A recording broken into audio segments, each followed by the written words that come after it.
Il y a de cela quelques semaines, l'Allemagne a complètement revu les conditions et les exigences pour avoir un visa étudiant à partir du Cameroun en 2025 et certainement aussi en 2026.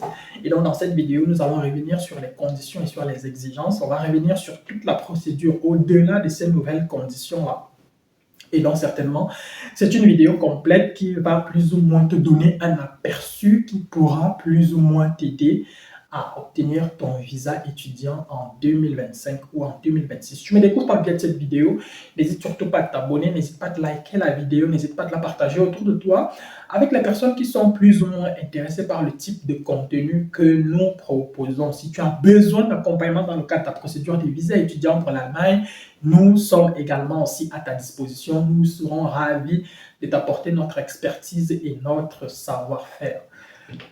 Que tu sois à Yaoundé ou à Douala, tu peux passer dans nos différents bureaux de lundi à vendredi, tous les jours ouvrables de 8h à 16h30. Nous serons là pour te recevoir.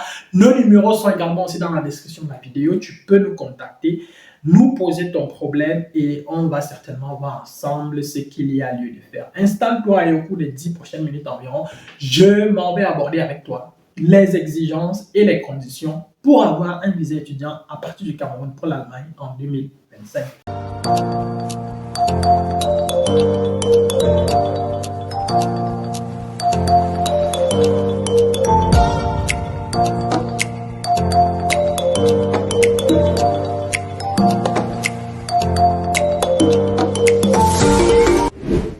Les principales conditions pour avoir un visa allemand en 2025 à partir du Cameroun, un visa étudiant allemand en 2025 à partir du Cameroun, concerne justement est-ce que tu es dans la liste A ou alors tu es dans la liste B. Déjà, moi je préfère déjà le dire, nous préconisons, nous ne prenons que les dossiers de la liste A. Maintenant, si tu es dans la liste B et que tu as déjà ton rendez-vous, on peut également aussi prendre ton dossier. Donc ça également aussi, c'est bel et bien envisageable. Mais il vaut mieux d'abord, il est recommandé, vivement recommandé, d'être dans la liste A d'abord. Donc quand tu es dans la liste A, on peut facilement prendre ton dossier et dire que nous allons les gérer dans un espace de temps plus ou moins raisonnable, si je peux le dire comme ça. Donc là, ça, c'est la première condition. Maintenant, si tu n'es pas dans la liste A et que tu veux absolument le visa étudiant, nous avons produit et publié déjà plusieurs vidéos qui peuvent plus ou moins te donner des solutions. Est-ce que, par exemple, tu peux envisager une autre catégorie de visa ou alors tu veux absolument le visa étudiant en Allemagne, alors il faudra peut-être envisager de passer par un autre pays ou bien si tu veux absolument le visa étudiant, peut-être tu peux regarder une autre destination, la France, le Luxembourg, la Belgique, la Russie, la Chine, etc. etc.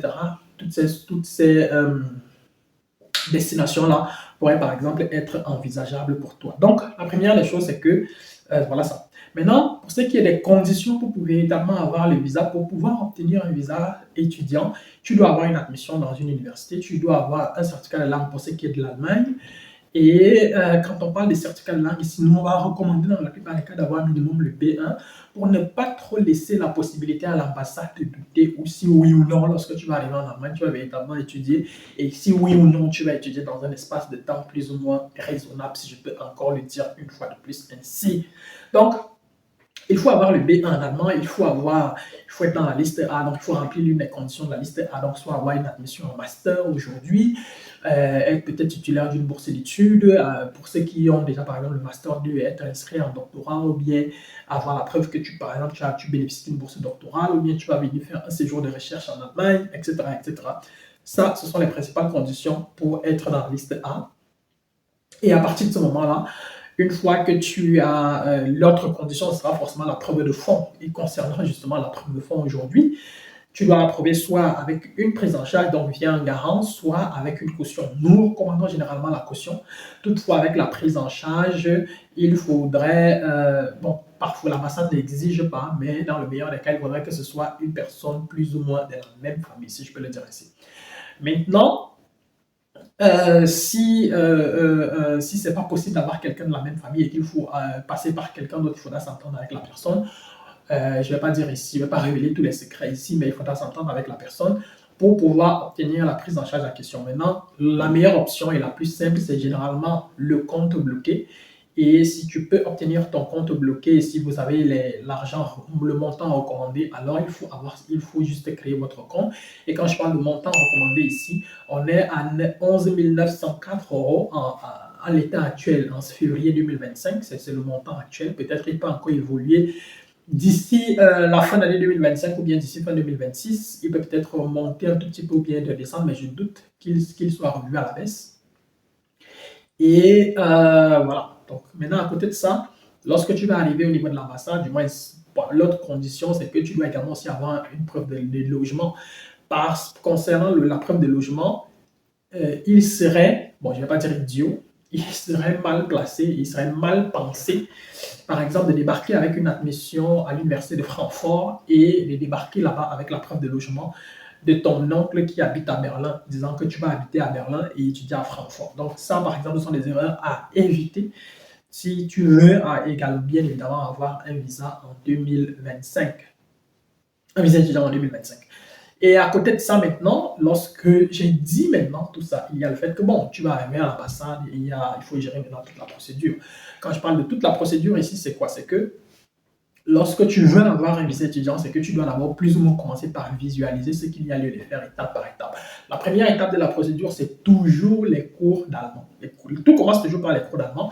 À partir du moment où tu as traversé l'étape du cours d'allemand, et tu peux maintenant passer à la demande de visa. Maintenant, la demande de visa dépend de est-ce que tu es dans la liste A, est-ce que tu es dans la liste B. Maintenant, si tu es dans la liste B, peut-être tu peux déjà faire ta demande de rendez-vous aujourd'hui, le jour où tu commences les cours de langue, ou bien même avant d'avoir commencé les cours de langue, de telle sorte que d'ici à ce que tu aies le B2, d'ici à ce que tu aies réussi le B2, peut-être l'ambassade peut te relancer et peut-être tu peux avoir un rendez-vous.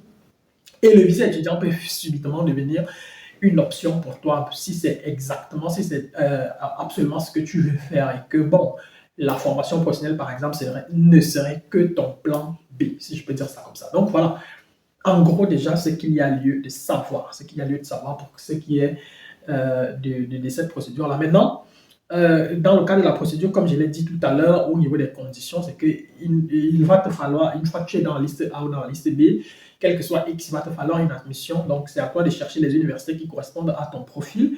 Et là également aussi, il faut bien choisir les programmes. Il ne faut pas seulement choisir des programmes parce que tu as entendu que tout le monde part dans telle université, comme par exemple tous les Camerounais partent à Clausthal. Ce n'est pas forcément tout le monde qui a un profil qui passe avec Clausthal. Donc, il faut faire très très attention, même en allant de ce côté-là.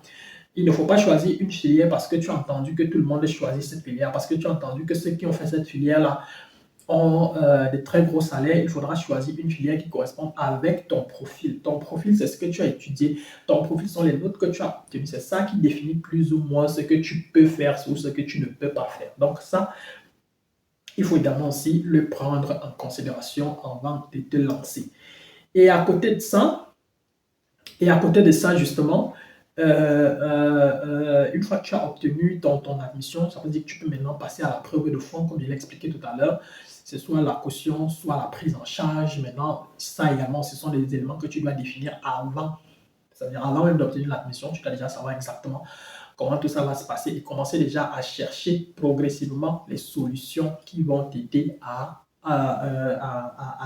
trouver ta preuve de fond. Et à côté de ça, maintenant, par la suite, il faudra que tu trouves le logement. Est-ce que l'université propose le logement? Si oui, tu prends le logement à l'université dans le meilleur des cas. Si l'université ne propose pas, il faudrait que tu trouves des solutions pour trouver un logement le plus proche possible. Il faudrait que tu introduises également ta demande de visa. Et il faut essayer de tout faire pour qu'on ne te refuse, par exemple, pas le visa pour une demande de visa tardive. Qu'est-ce que j'entends par demande de visa tardive? Ça veut tout simplement dire que, par exemple, ton rendez-vous a lieu le 15 avril, ta rentrée, c'était le 1er avril.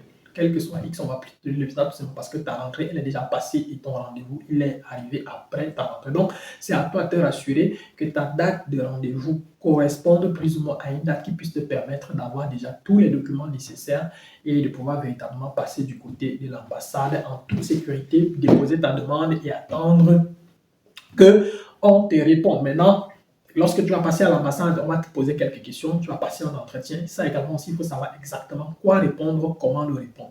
Parce que on a déjà eu plusieurs personnes qui nous ont contactés, qui sont arrivées jusqu'à l'ambassade et qui ont fait des erreurs bêtes là-bas de ce côté, si je peux le dire comme ça, des erreurs inutiles, des erreurs d'amateurs. C'est-à-dire, ça sentait vraiment l'amateurisme, il y a des personnes.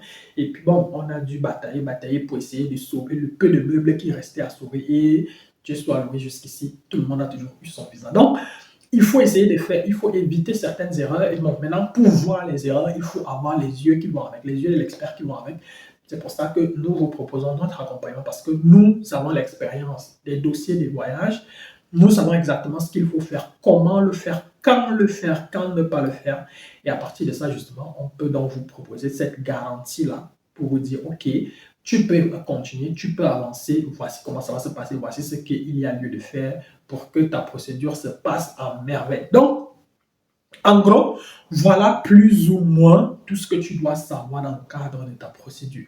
Voilà plus ou moins tout ce que tu dois savoir au niveau concernant les conditions et les exigences en 2025 pour avoir un visa étudiant en Allemagne. Si tu sais déjà tout ça et que tu es décidé sur l'Allemagne et que voilà, tout est au calé, tu peux nous contacter aujourd'hui et nous serons ravis de t'apporter notre expertise et notre savoir-faire et surtout de t'amener en toute sécurité jusqu'en Allemagne.